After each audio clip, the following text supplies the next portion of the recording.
Welcome to QuickSpeak, the English podcast for learners. Today, we're going to talk about something really important, and that's toxic relationships. Have you ever felt confused in a relationship, or maybe even unhappy? Maybe you felt drained, like all your energy was gone. If so, this episode is for you. We're going to learn about all the signs of a toxic relationship, and more importantly, we're going to learn some ways to break free from these relationships. Yeah, it's true. Toxic relationships can be very sneaky. They creep up on you, and sometimes you don't even realize it. Okay, so let's just start unpacking what exactly makes a relationship toxic. Yeah. What are some of those red flags that we should be looking out for? Well, think of a healthy relationship like a plant. It needs sunshine and water and good soil to thrive. A toxic relationship is kind of like giving that plant poison. Instead of helping it grow, it starts to wither and die. That's a great analogy. Yeah. So what are some of the signs that our relationship plant might be getting poisoned? One of the biggest signs is a constant feeling of walking on eggshells. Do you find yourself constantly worrying about what you say or do, afraid of upsetting your partner? Yes, that's a great point. It's like you're always trying to avoid conflict, but there's always tension under the surface. Exactly. And speaking of conflict, in healthy relationships, it's normal to have some disagreements. But in a toxic relationship, the conflict is constant, and it's often used to kind of control or manipulate you. So it's not just about the amount of conflict, but it's about how it's handled right. You got it. Another warning sign is a lack of respect. Does your partner constantly put you down or criticize you? Do they make you feel small or insignificant? That's such an important point. I think sometimes people mistake criticism for honesty, but there's a big difference between constructive feedback and just being mean. Absolutely. Constructive criticism is meant to help you grow and improve, while toxic criticism is designed to tear you down and make you feel bad about yourself. So how can someone tell the difference between these two types of criticism? Pay attention to how it makes you feel. Constructive criticism, even if it's hard to hear, usually comes from a place of love and a desire to help you improve. Toxic criticism, on the other hand, just leaves you feeling hurt, belittled, or even ashamed. Okay, that makes sense. Now let's talk about manipulation, because I think that's a really big red flag in a toxic relationship. What are some examples of manipulative behavior? Well, manipulation can take many forms, but essentially it's about getting someone to do what you want, often through sneaky or underhanded tactics. So it's not about open and honest communication. It's about trying to control the other person. Exactly. For example, a manipulator might use guilt trips to make you feel bad about not doing what they want.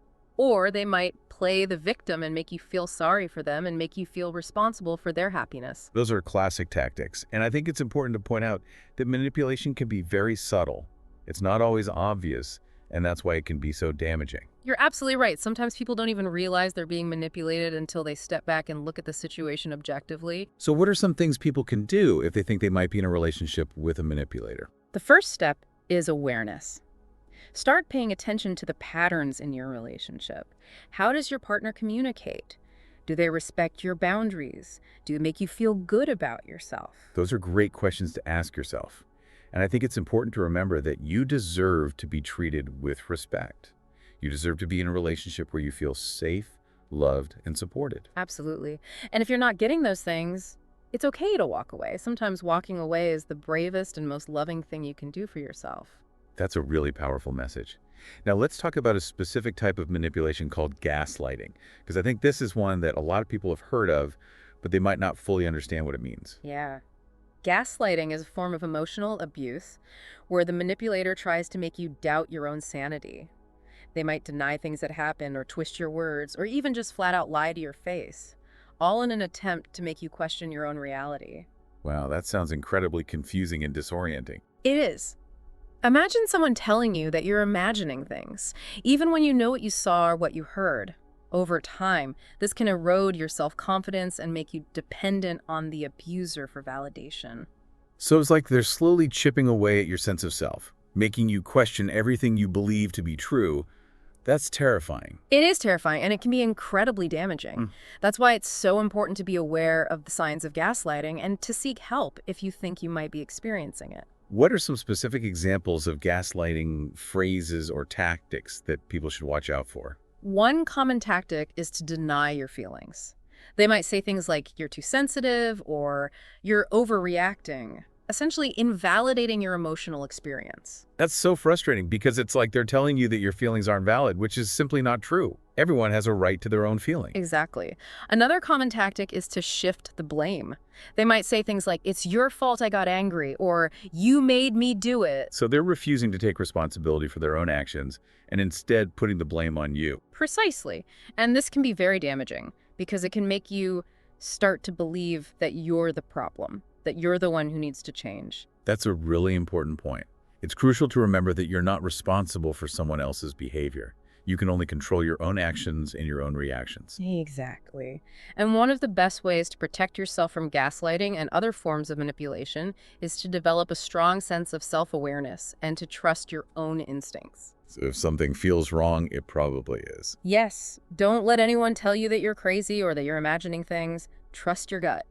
If you feel like you're being manipulated or mistreated, you probably are. This has been so insightful. I think we've covered a lot of important ground today, but there's still so much more to discuss. We were just talking about trusting your gut.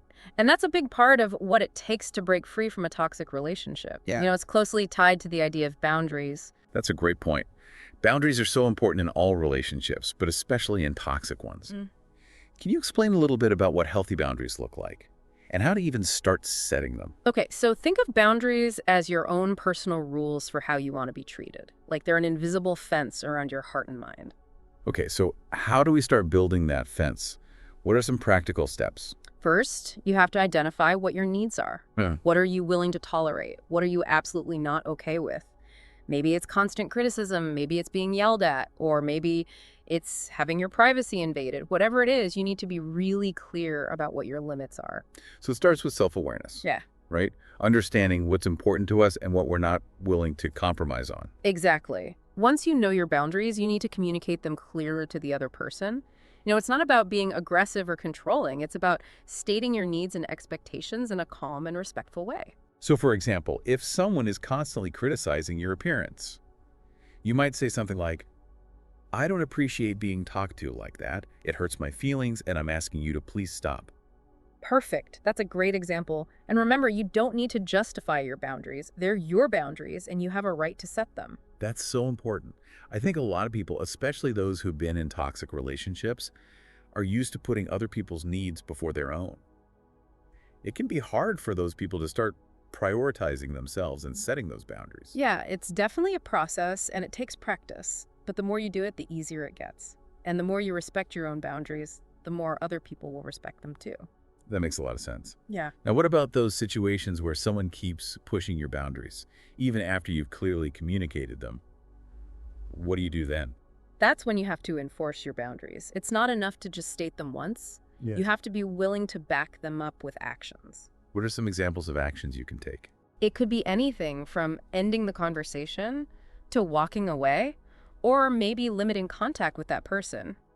The key is to really show them that you're serious about your boundaries and that there will be consequences if they continue to disrespect them. So it's about taking back your power and showing them that you're not going to let them walk all over you. Exactly. Now remember that enforcing boundaries can be really challenging, especially if you're dealing with someone who is manipulative or controlling, but it's so essential for your well-being. You're right.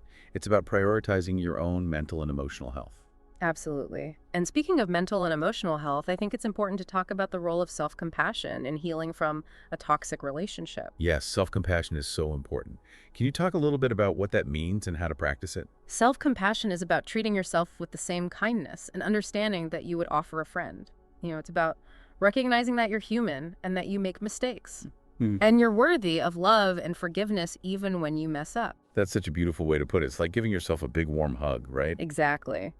And it's especially important after a toxic relationship because it's so easy to fall into the trap of self-blame and shame. You might start thinking things like, "I should have seen the signs," or "I'm so stupid for letting this happen to me." But self-compassion allows you to step back from those negative thoughts and to treat yourself with more gentleness and understanding. So how can we start to cultivate more self-compassion in our lives? What are some practical tips? One simple practice is to pay attention to your self-talk. What kind of language do you use when you're talking to yourself? Is it harsh, critical, or judgmental? If so, try to replace those negative thoughts with more positive and encouraging ones. For example, instead of saying, "I'm such a failure," you might say, "I'm learning and growing from this experience." I love that. It's about shifting our mindset from self-criticism to self-support. Exactly. Another powerful practice is to actually write yourself a letter. Imagine you're writing to a friend who's going through a difficult time. What words of comfort and encouragement would you offer them? Now write those same words to yourself. That's a really powerful exercise. And I think it's important to remember that self-compassion is not a one-time thing. It's an ongoing practice. It's about making a conscious effort to treat ourselves with kindness and understanding day after day. You're so right. And the more you practice self-compassion, the easier it becomes. It's like building a muscle. The more you use it, the stronger it gets. And that strength is so essential for healing and moving forward after a toxic relationship. Absolutely. And speaking of moving forward, I think it's important to talk about reclaiming your autonomy. Okay, well, what does that mean exactly? What does it look like to reclaim your autonomy after being in a relationship where you felt controlled or manipulated? Reclaiming your autonomy is all about taking back control of your life and making choices that align with your own values and goals. It's about remembering who you are and what you want out of life independent of the toxic relationship. So it's about rediscovering yourself and your own power. Exactly. After being in a toxic relationship, it's common to feel lost and confused. You might have given up your hobbies, your passions, or even your own sense of identity. Reclaiming your autonomy is about reconnecting with those parts of yourself that you might have lost touch with. That's a beautiful way to put it. It's like coming home to yourself after being lost in the wilderness. I love that analogy, and it's important to remember that reclaiming your autonomy is a journey, not a destination. It's an ongoing process of self-discovery and growth. So what are some practical steps people can take to start reclaiming their autonomy? One of the most important things is to start making decisions for yourself, even small ones. It could be as simple as choosing what to eat for dinner or what movie to watch. I like that. It's about taking back control, even in the smallest areas of your life. Exactly. And as you start making more decisions for yourself, you'll start to build confidence and trust in your own judgment. And that confidence is essential for moving forward in a healthy and empowered way. Absolutely. Another important step is to reconnect with your passions and interests. What did you love to do before the toxic relationship? What activities brought you joy and fulfillment? Make time for those things again. It's about rediscovering those parts of yourself that might have been neglected or pushed aside during the relationship. Precisely. And as you reconnect with your passions, you'll start to remember who you are and what makes you happy. This is such great advice. I think a lot of people who've been in toxic relationships feel like they've lost themselves.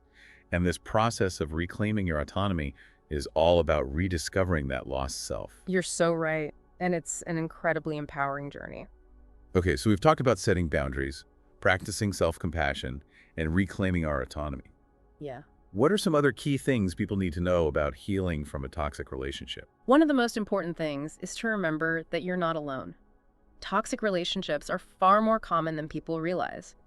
And there are so many resources available to help you heal and move forward. Don't be afraid to reach out for support.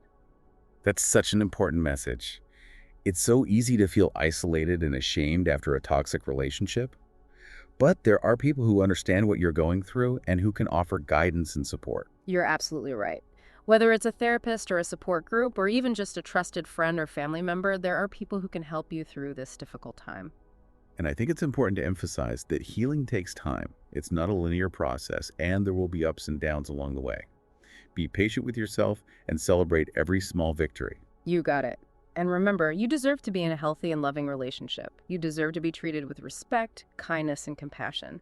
And with time and effort, you can create that for yourself. So we were just talking about how important it is to reclaim your autonomy after a toxic relationship. It's like taking back control of your life and making your own choices. That's right. Imagine this. You've been driving a car, but someone else has been telling you where to go, how fast to drive, and when to brake. Reclaiming your autonomy is like finally getting back in the driver's seat and taking control of the wheel again. I really like that analogy. It makes it so clear what it feels like to be in that toxic relationship and to finally break free and make your own decisions again. Exactly. It's about rediscovering your own inner compass and learning to trust your own judgment again. It can feel a bit overwhelming at first, though. Yeah, it's kind of like learning to drive all over again. Yeah, exactly. It does take time and practice to rebuild your confidence and self-trust. But it gets easier, and the rewards are worth it. Remember that autonomy is not just about making decisions, it's about living a life that is true to yourself and your values. So it's about making sure your actions line up with your beliefs. What? Making choices that feel right to you, even if they don't make sense to other people.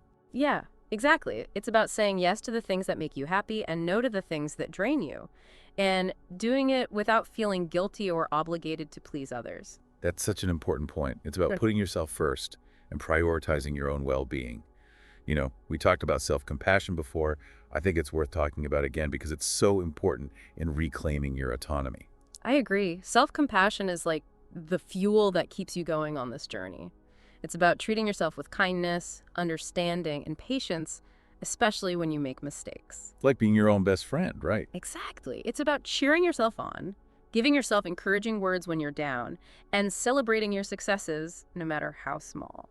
And I think it's important to remember that self-compassion doesn't mean ignoring your flaws or pretending that everything is perfect. It's about acknowledging your imperfections and accepting yourself for who you are, with all your good qualities and bad qualities. I agree with you. It's about accepting your whole self, the good and the bad. And when you can do that, you start to have this sense of confidence and inner peace, and it's really empowering. It's like saying, this is me, take it or leave it. Exactly. And you know what? When you start to fully accept yourself, you'll attract the right people. They'll see you for who you really are and appreciate you. I love that. Now, before we go, I just want to remind our listeners that healing from a toxic relationship is a journey, and it takes time and effort and a lot of self-love. Yes. And there will be days when you feel great and other days where you feel lost and discouraged. That's totally normal. It's all part of the process. Yeah, the important thing is to keep moving forward one step at a time. Exactly. And remember, you don't have to do this alone. There is so much support out there. Talk to a therapist, join a support group, or talk to a friend or family member. And never forget, you are worthy of love, happiness, and healthy relationships. Absolutely. You deserve to be treated with respect, kindness, and compassion. Never forget that. This has been such a great conversation. I hope our listeners feel a bit more informed and empowered to create healthy relationships in their lives. Any last words of wisdom? Just this. Trust yourself, love yourself, and never give up on your dreams. Well said. And that's all for today's episode on toxic relationships. For more resources like vocabulary lists and exercises from today's episode, visit our website at website address. And as always, don't forget to subscribe to QuickSpeak for more English learning tips and interesting conversations. Thanks for listening.